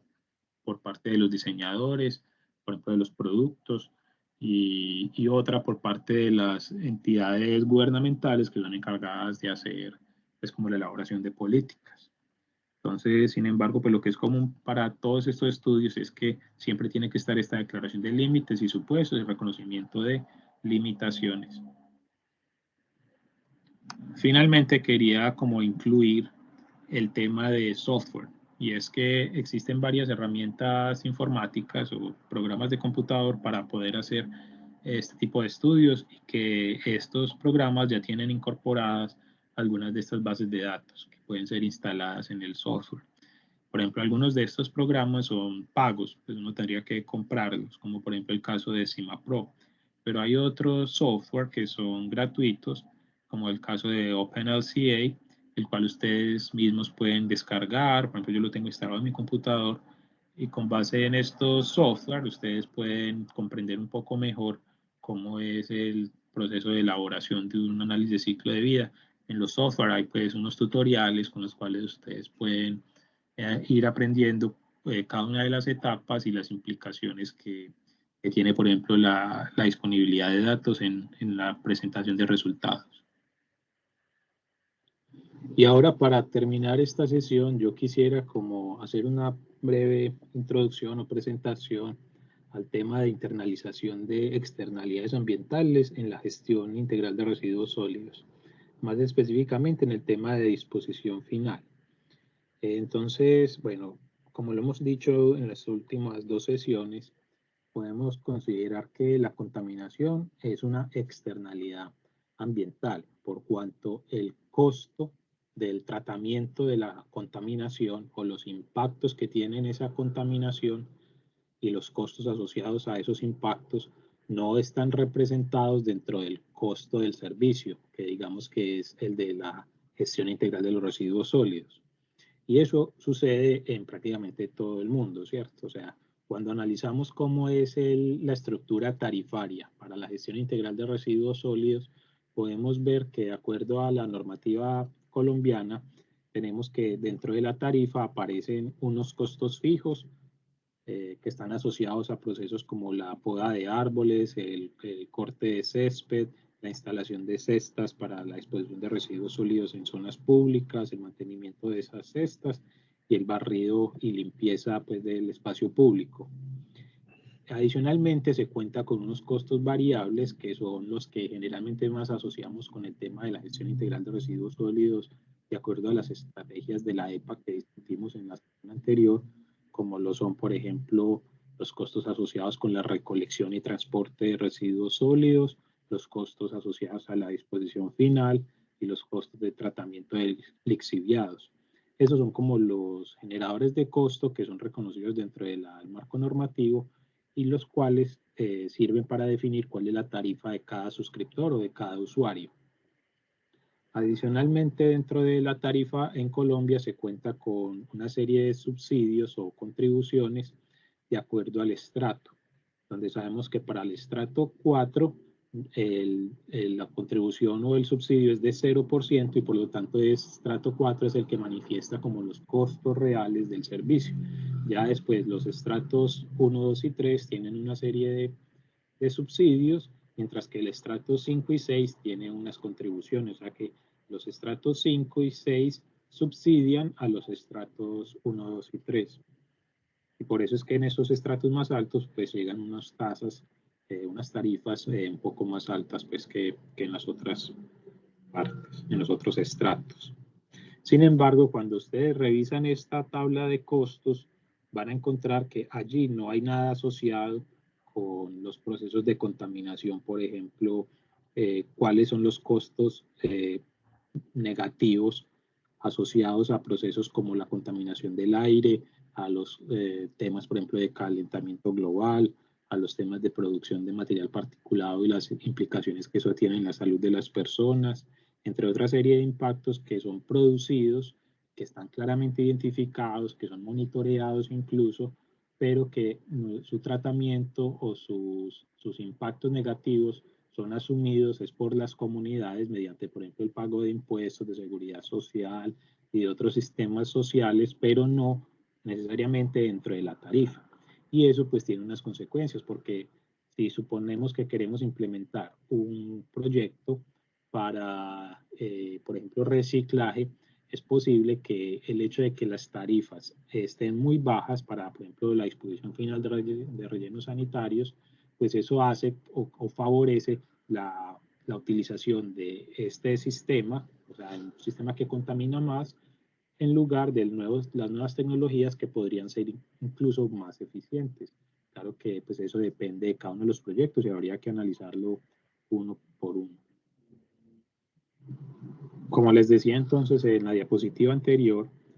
nosotros relacionamos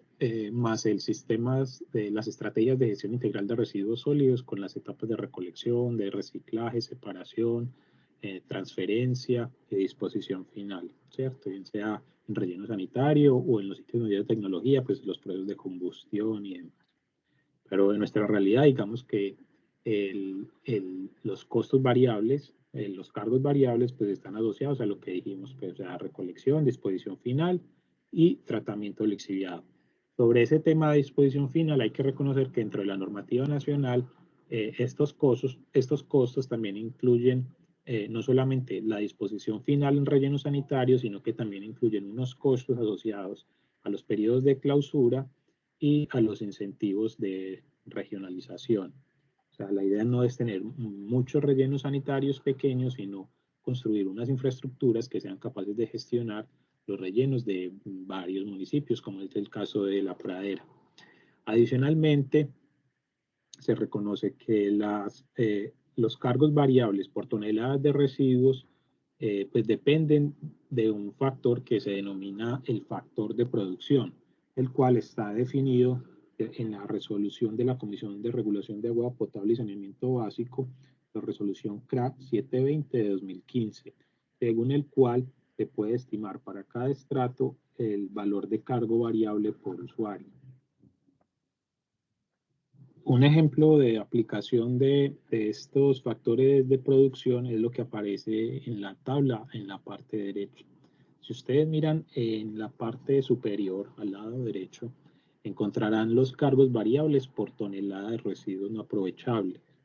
Estos costos, por ejemplo, el de recolección y transporte, se calculan con base en lo que se conoce la distancia al centroide, y es que de acuerdo a la retícula en la cual se hace la recolección de residuos sólidos, con base en esa figura geométrica que se va diseñando allí, ¿cierto? Se selecciona el centroide o el punto medio de esa comunidad de acuerdo a medidas geométricas como tal. Y desde ese centroide se mide la distancia hasta el relleno sanitario y con base pues en unos costos que están detallados dentro del estudio de tarifas que pues, hace parte de este informe, de esta presentación,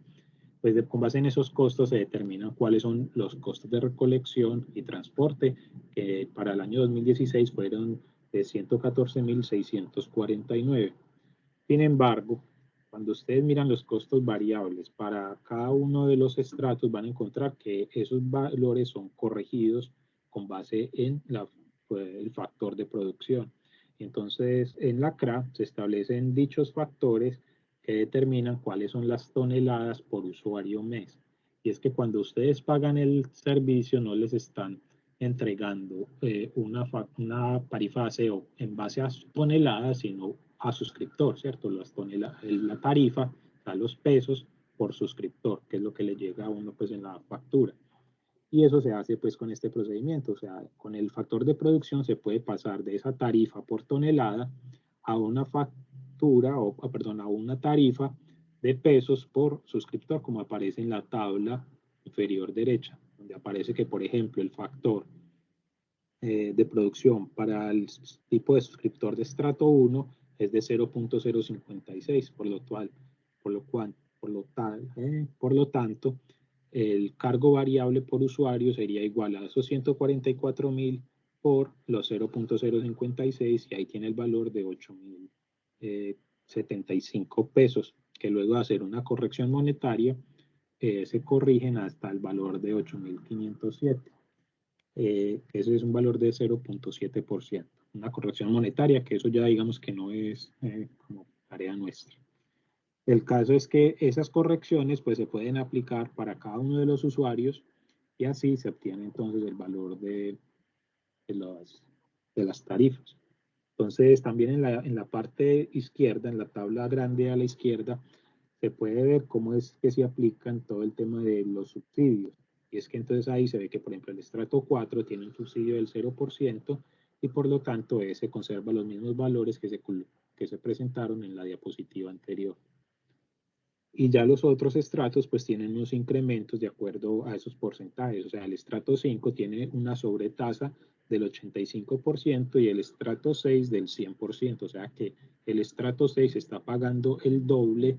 del valor por el servicio que el estrato 4, que es el estrato que representa los costos reales. Mientras que el estrato 1 tiene un subsidio del 55%, el estrato 2 del 40% y el estrato 3 del 15%.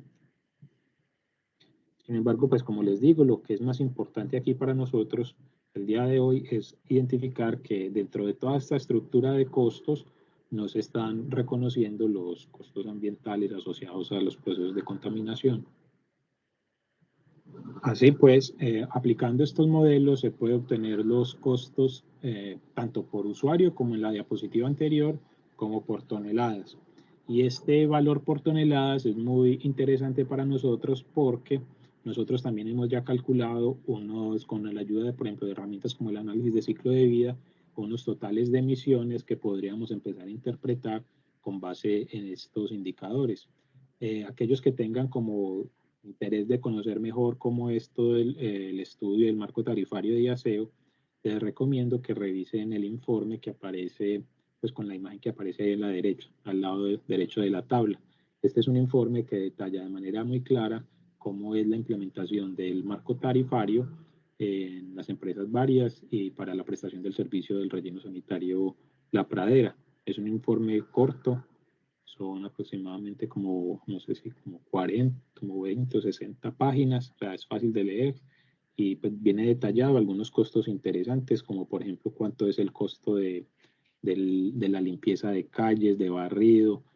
cómo se hace el costo para el mantenimiento de cestas y todo esto que está regulado dentro de ese marco. No es que las empresas públicas de aseo tengan la libertad de poner los valores que ellos mejor convengan, sino que hay unos ítems que ya están delimitados y con base en ellos es que se establece toda la estructura tarifaria para costos fijos y costos variables. Pero entonces nos quedan las preguntas de cuánto cuesta la contaminación generada durante el proceso de recolección o entre el proceso de disposición final, y la pregunta de quién paga los costos por la contaminación. Pues lo primero que se debe hacer para poder responder esas preguntas es tener datos que nos ayuden a identificar cuál es la cantidad de contaminantes que están siendo emitidos a la atmósfera por resultado de dichas actividades. Y es allí donde podemos utilizar herramientas como el del análisis de ciclo de vida, donde se hacen un control de inventarios, de contabilidad de materia y energía que entra y que sale de los procesos, como lo puede ser el de la gestión integral de residuos sólidos. Entonces, en las diapositivas siguientes les voy a presentar un ejemplo que se hizo también para las empresas varias en el 2006 sobre la internalización de los impactos ambientales. Esta internalización fue desarrollada en un proyecto que ejecutó la Universidad de Antioquia para el área metropolitana, y lo que pretenden es una aproximación al valor del daño del relleno sanitario de la pradera a partir del método de transferencia de beneficios. Entonces esta es como la referencia bibliográfica para aquellos que estén interesados de pronto en investigar un poco más sobre el tema de valoración económica del ambiente. Aquí hay un ejemplo de cómo se hacen esas técnicas de valoración, específicamente para el sistema de gestión integral de residuos sólidos. Y los autores son Juan Diego Giraldo y Medardo Restrepo, aunque ellos tuvieron pues también asesorías de personas de las empresas varias de Medellín, de profesores de la Facultad de Economía y pues ingenieros expertos en el tema de rellenos sanitarios y de caracterización de contaminantes. El estudio en sí lo que pretende es realizar una valoración económica de la gestión integral de los residuos sólidos y una aproximación al costo que tienen o al costo que debería asumirse como compensación por los daños a las comunidades cercanas al relleno sanitario. La técnica que ellos utilizan se denomina transferencia de beneficios, y esta es una de las técnicas de valoración económica más conocidas y que se puede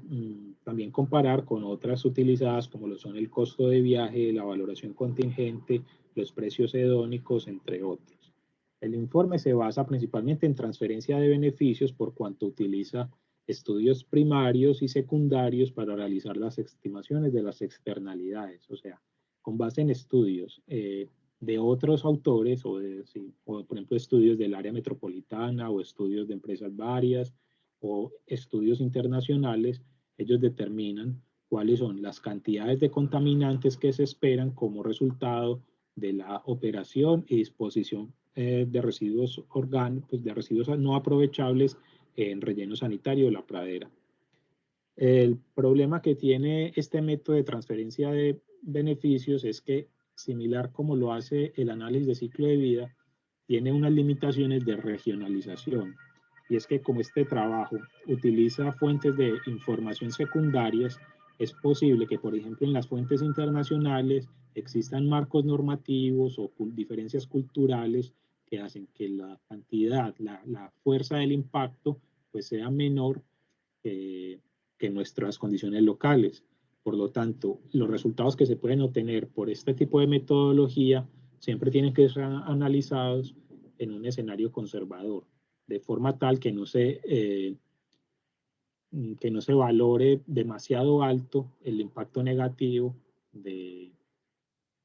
pues en este caso, del relleno sanitario. Es decir, si yo hago un escenario conservador, lo que quiere decir en este caso es que el costo de la compensación pues sea lo menor posible, por cuanto hay una gran cantidad de incertidumbres en el sistema y no se quiere dar una falsa impresión de unos costos que en realidad no se tiene certeza.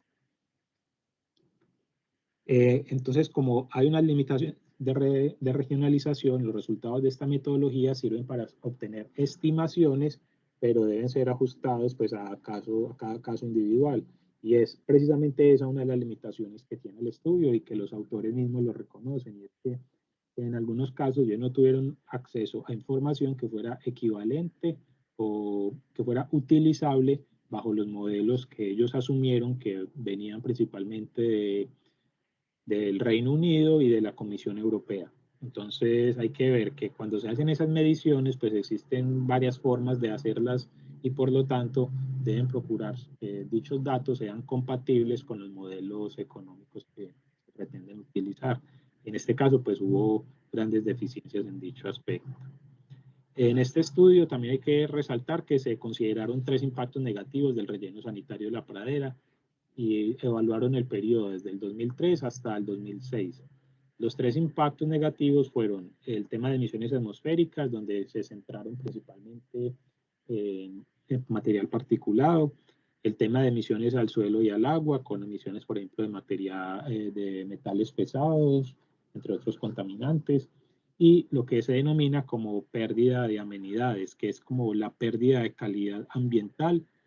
como resultado de la generación de ruido o la emisión de olores o el deterioro del paisaje.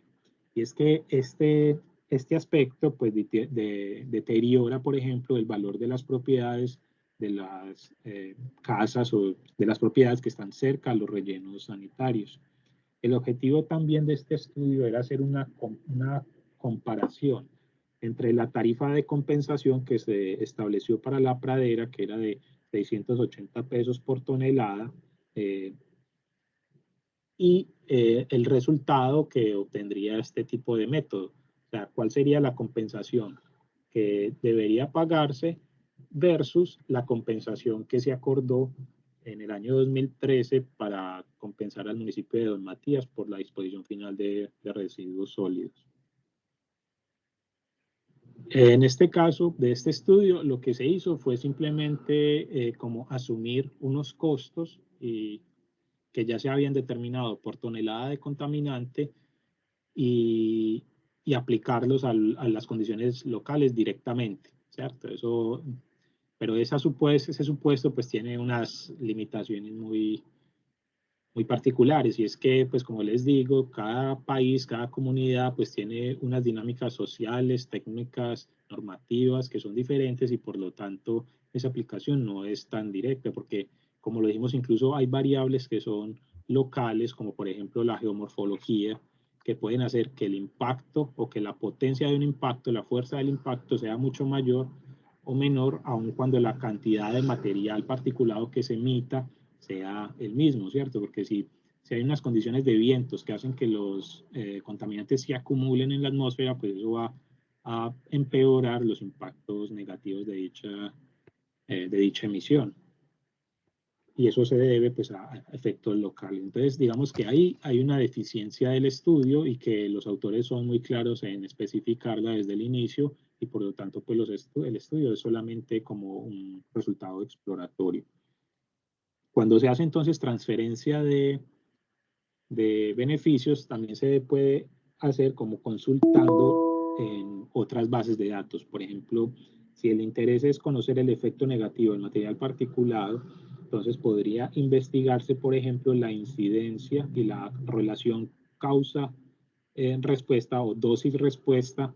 de dichos contaminantes, consultando, por ejemplo, en las redes de datos, en las bases de datos de los sistemas de seguridad social. Entonces, ver cómo se correlaciona, por ejemplo, la incidencia de enfermedades agudas respiratorias agudas, con base en la concentración de material particulado. Entonces, ver durante un periodo de tiempo cómo se modifica dicha relación, o sea, si a mayor incidencia de material particulado, entonces también hay mayor incidencia de reportes de enfermedades respiratorias agudas, y cuáles serían los costos asociados al tratamiento de dichas enfermedades. Ahí es cuando se hacen ese tipo de transferencias de información, que es la que soporta este tipo de estudios. Sin embargo, en este caso simplemente se cogieron los resultados modelados en otras fuentes de información, como lo son, como les digo, el Reino Unido y la Comisión Europea. Entonces, por ejemplo, en el caso del material particulado PM10, según el Departamento para la Protección del Ambiente, los Alimentos y los Asuntos Rurales del Reino Unido, se ha estimado que el costo asociado, el costo ambiental, el costo producido por el deterioro ambiental del material particulado se estima en 161 libras esterlinas por tonelada de PM10 emitido. Y si se utilizara dicho dato y se corrigieran pues, los datos monetarios, es decir, las conversiones de unidades y se hiciera una corrección económica de poder adquisitivo, entonces se obtiene que el costo, en el caso de Colombia, de la pradera, sería de 167.000 pesos por tonelada de material particulado. Que si hiciéramos entonces ahí ya la conversión entre el material particulado y las toneladas de residuo, tendríamos que utilizar un dato como el de la Comisión Europea que dice que cuando hay una combustión del metano producido en un relleno sanitario se espera que se produzcan 0.2 gramos de material PM10 por tonelada dispuesta en el relleno sanitario. Entonces, con base en esos factores, se puede estimar que en el caso de Colombia se tiene un indicador o un costo asociado que debería ser incorporado dentro de las medidas de compensación de 33 pesos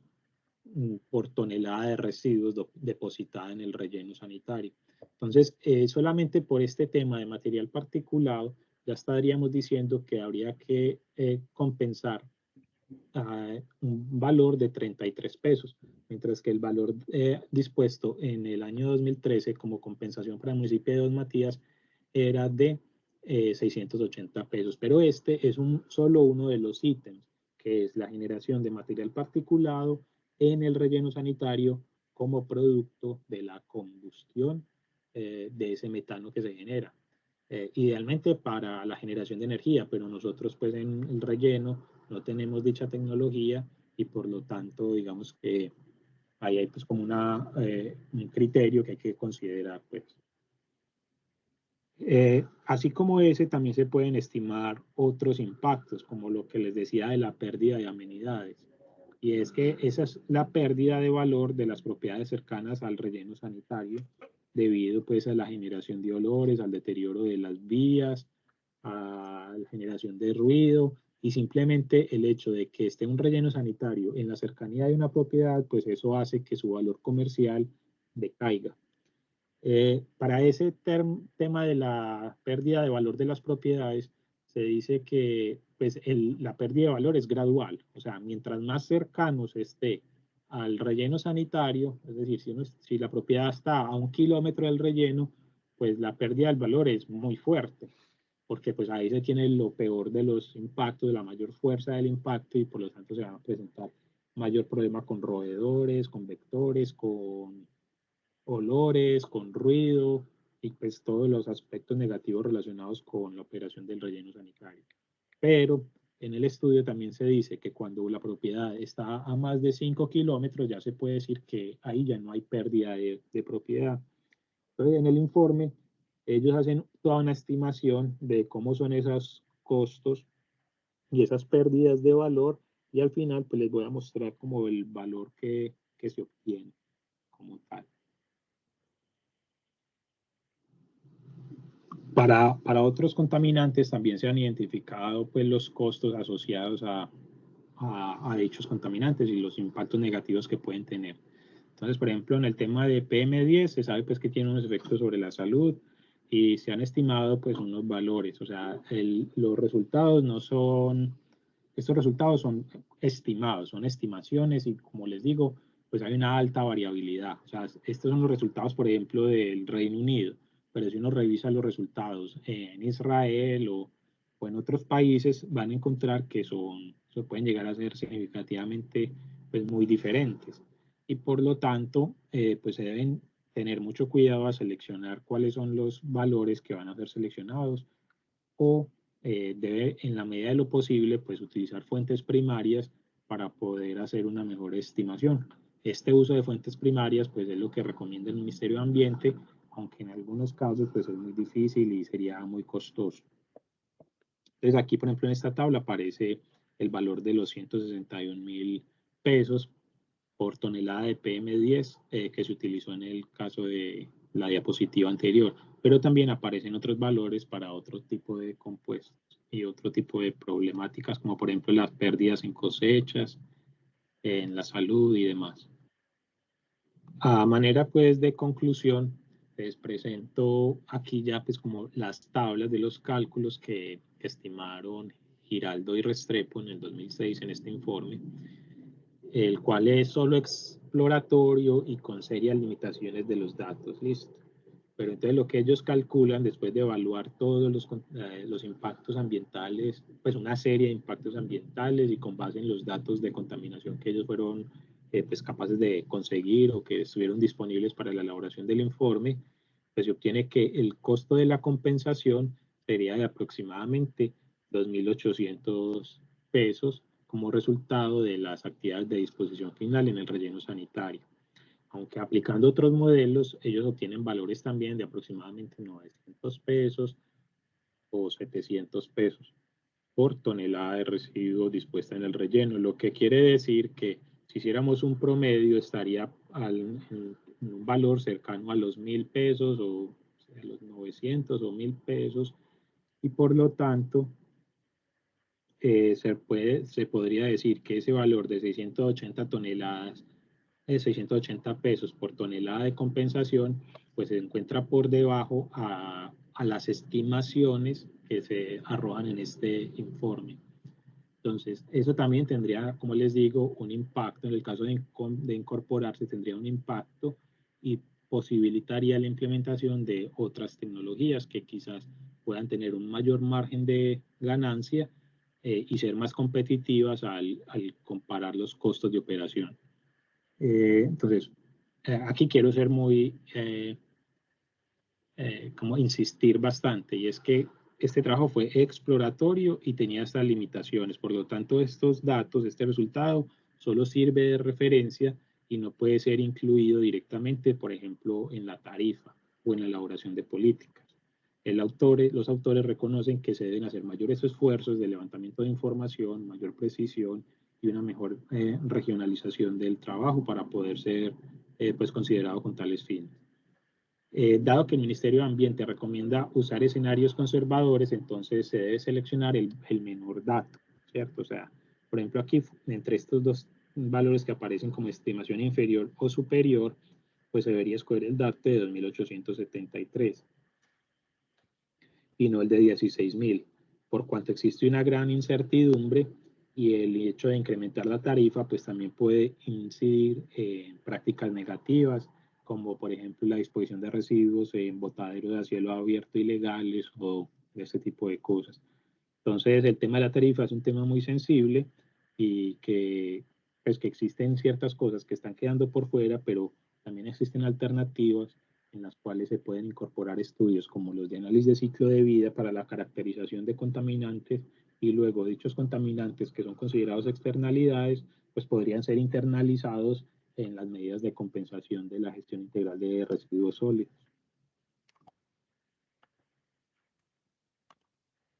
Hola a todos. Bueno, entonces ya con esto terminamos pues como con esta sesión. Si hay alguna pregunta, pues ya no hay tiempo, pero la pueden dejar, por ejemplo, en el foro y con mucho gusto se las estaré atendiendo por ese espacio. Entonces, muchísimas gracias y nos vemos en la próxima sesión que vamos a trabajar el tema de economía circular. Ok, profe, muchas gracias. Hasta luego. Gracias, profe. Hasta luego, profe.